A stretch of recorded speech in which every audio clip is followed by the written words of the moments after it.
the church pastor at the House of Prayer Ministries, and I welcome you guys. Thank you for coming out, and I just want to just take a minute.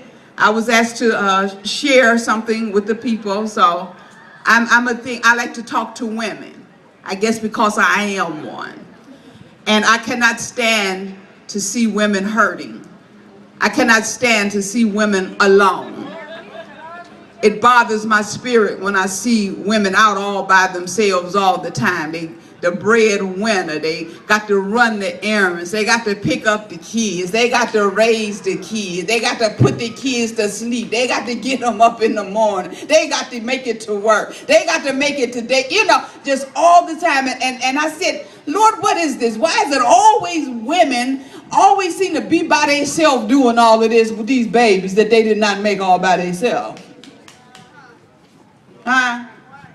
I figure the same thing that it took to make them is the same thing it take to raise them.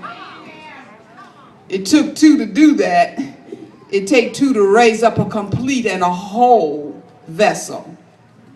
And I just want to speak to our women. And I speak to you from my heart. And I say, ladies, please, don't put yourself in the situation where you have all of these pressures unnecessarily brought on you. Raising babies and taking care of babies and raising house and paying rent, it ain't no game. It's hard work. Anybody know that's hard work? That is hard work. And oftentimes, ladies, we allow ourselves to be pushed into that arena all by ourselves. I say to you, you have an opportunity to change that situation. It is all in your hands. And I want to tell you, we got to learn to say no. That's a just say no to drugs slogan, but I'm talking about a life living slogan. You got to learn to say no. Because if you don't, you will always find yourselves in desperate, heavy, unhappy situations. And I want to talk specifically to my women of color. This is why we're so unhappy. This is why we don't have the joy in our lives, because we have allowed ourselves to make decisions that take joy out of our lives. You can't be happy and full of joy when you can't even rest. You can't get peace. You have to rely on all other outside sources to help you to raise up your children. I want to encourage you to please say no. Please say no. To what? To men? I ain't thinking about saying no to me. I'm talking about saying no to you. You got to tell yourself this don't make sense. You got to tell yourself this is too much for me. You got to tell yourself I don't want to be in that situation. You hear what I'm saying?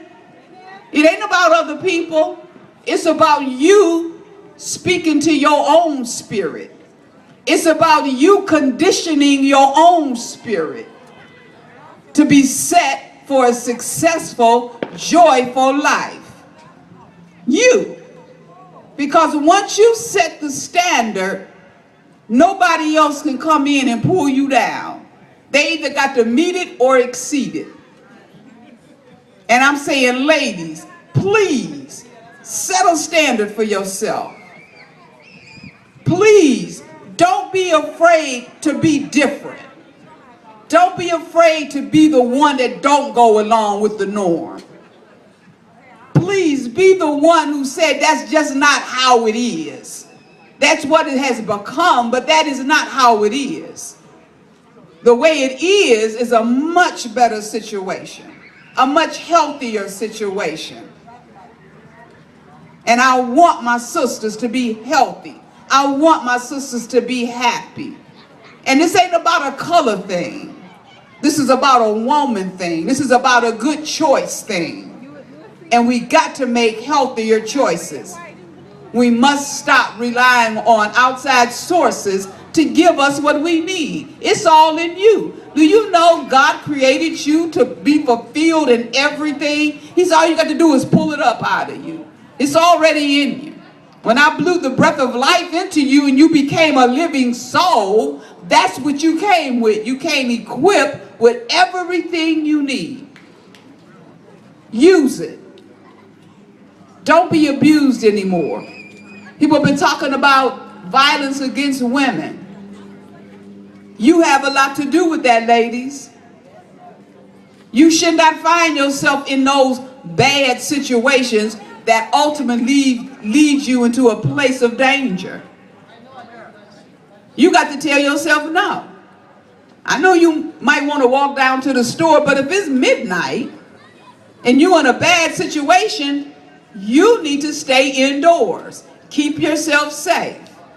I need one volunteer and then I'm through. Just one volunteer, one female volunteer, please. Oh, I got one. Let's give her a hand as she comes. I'm going to give you your own mic.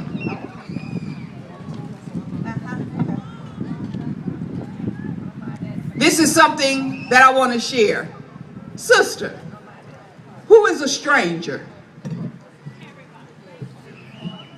Nobody's a stranger to me. Nah, come on now, sister.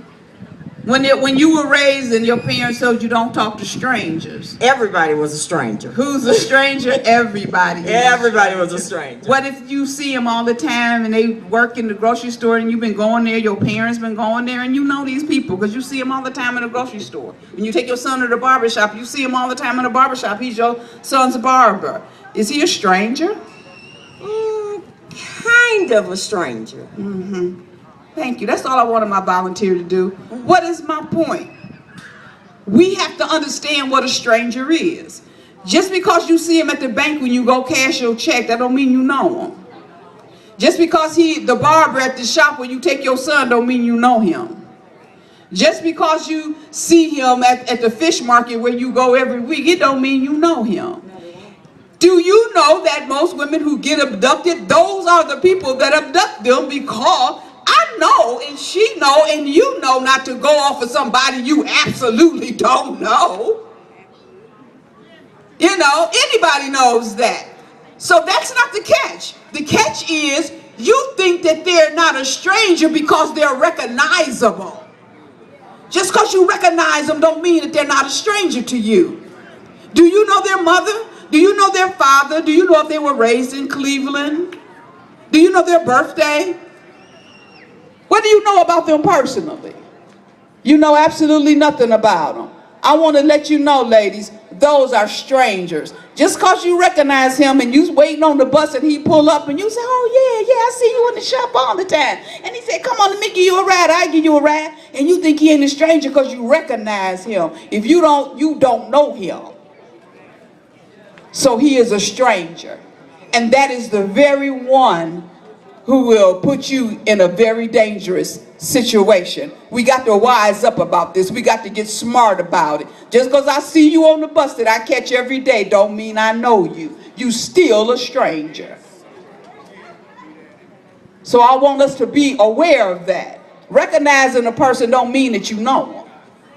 It's a lot of people I see all the time, don't you? Oh, absolutely. Do you know them? No. No, you don't. They're a stranger. They're a stranger. I want you to understand that. Pass that along to these young ladies. Just because you go to school with them don't mean he ain't a stranger.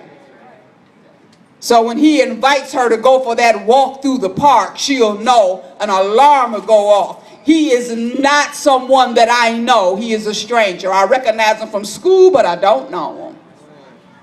I recognize him as being the principal of the school, but I don't know him. So he is a stranger. Please keep that in mind. Ladies, please. That's all I want to say. Thank you so much. Thank you. Thank you so much. Now, we know that part of life and living is that we should be physically fit. You agree? We don't always like to do it, but we should be physically fit. We should have some physical activity. We got somebody here today who's going to help us out with some physical activity. Okay? Where's she go? I'm right here. Oh, she right there. Okay.